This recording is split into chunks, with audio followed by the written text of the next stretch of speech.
Hey BPC Club members, I'm Troy-Nicole, and today I have 6 recommendations for you for the Naked Readathon. Okay, so of these 6, I have about, I'd say, 2 that are more around the lighter romance. So what I mean by that is I know a lot of our book club members aren't super big on romance, so I have a couple of choices in there that aren't super romance themed but do have romance in them, and then the other ones are like literally just romance. So without further ado, let's just get into these recommendations.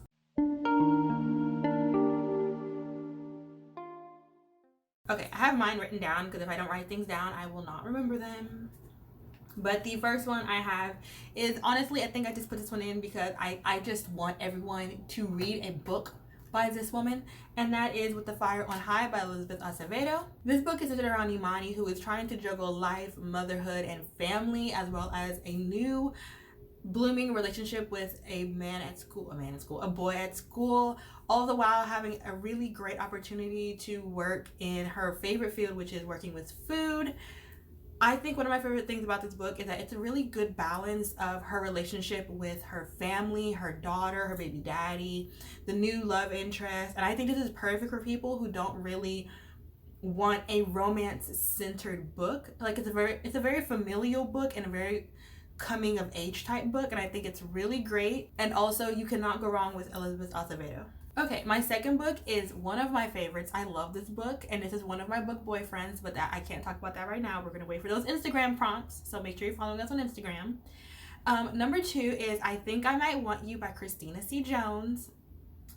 I love this book. This book is about Gemma and Levi. Levi's an artist, and Gemma is a what's the word for it? Like a food blogger? Is that the word that you would use? I think that's the word you use. And basically, they're both, I love the relationship because they're both very, I guess, free people. Like, you know what I mean? You know what, like, how people say, like, they're free spirits. They're very much into traveling, and they're very much into being alone. And they have this very non-conforming, non-traditional relationship that I love so much.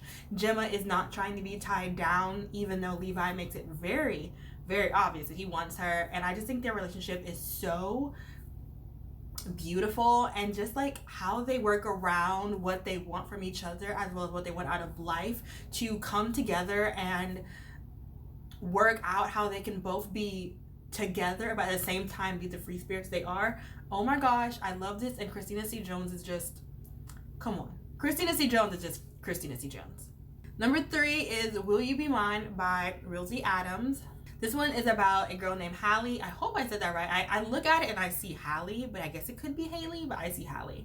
Hallie gets invited to her ex-boyfriend's wedding, and she really does not want to go without a date. So she asks her current best friend, JT, to go with her as her date. So it has fake dating if you guys want a little bit of that. Y'all know it's my trope. Unknowingly inviting JT causes problems because JT's been in love with her for a very long time and just been kind of keeping it a secret. So, you know, you got the friends to lovers, you got the fake dating, you know, 2 things I love most. Number 4 is Love Me Right Now by Be Love. This is actually one I read, I want to say a few months ago when I did the reading my friend's favorite book, something like that. This story is about Nafez and Akila. Akila ends up getting into a car accident and needing a physical therapist. But prior to this, they actually ended up being a one-night stand and re-entering each other's lives, I think a year later. Nafez ends up being her physical therapist, and he's kind of like hurt about her like shoving him away. So they're trying to like stay away from this like romantic connection they have, as well as trying to figure out who caused the car accident that Akila was in. It's very steamy, very spicy, little drama. I love it. So I'll give you ups au chalet for that one. Number 5, I think people are going to be kind of shocked that I recommend this one, but I'm going to recommend it because so many people love this book, and I just feel like a lot of people probably would like this book. I just think that these type of stories just aren't my taste, but I want to give it a fair chance for you guys. If you guys have not read it, but it's very popular, so you might have.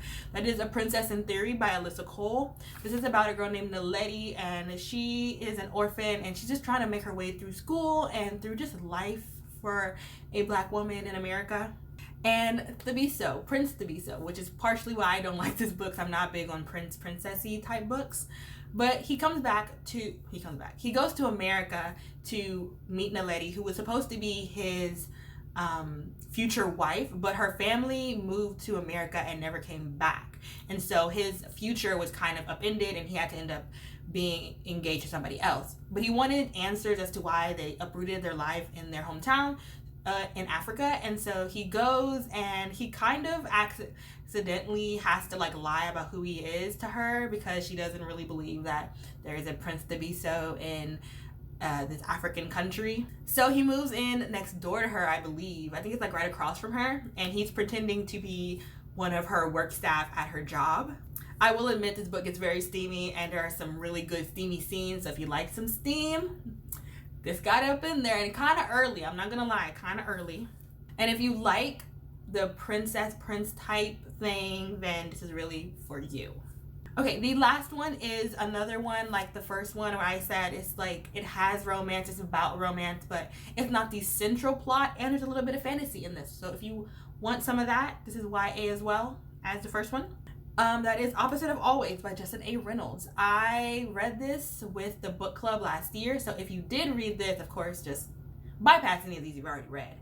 But if you specifically were a part of the book club last year, you might have already read this one. This one is about a boy named Jack who meets a girl named Kate, and he falls like head over heels for this girl. But unfortunately, Kate ends up dying from a disease that Jack had no idea she had, and he's left brokenhearted until he has a Groundhog Day effect, and he starts repeating the same day over and over and over again until he is able to hopefully save Kate from dying. This story is so cute, so cute. I won't lie, I think it's so adorable. I think it's very lighthearted. It has a little fantasy in it. If you're like a lover of like Groundhog's Day or Butterfly Effect, it has those type of vibes.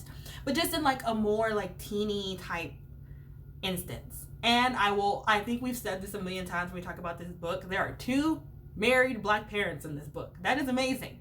You never hear about that. But you also have to deal with Jack and his friends and his relationship with them and how going back in time also affects their lives. It's really cute. It's really adorable. I think Justin A. Reynolds is a really great YA author and I really enjoyed this book. So yeah, those are all my recommendations. I hope I gave you guys like a little bit of, room there. So like if you want something a little bit lighter, not too steamy, not too smutty, not too in your face romancy, you have 2 at least options for me. If you have not already, I don't know which one's going to go up first, but if you have not already, make sure you watch Oshalay's recommendation video and see all her recommendations. She always has really great recommendations. And she's better with words. So make sure you check out her video. And I will see you for the Naked Live show on the 11th at 6:30 p.m. See you guys.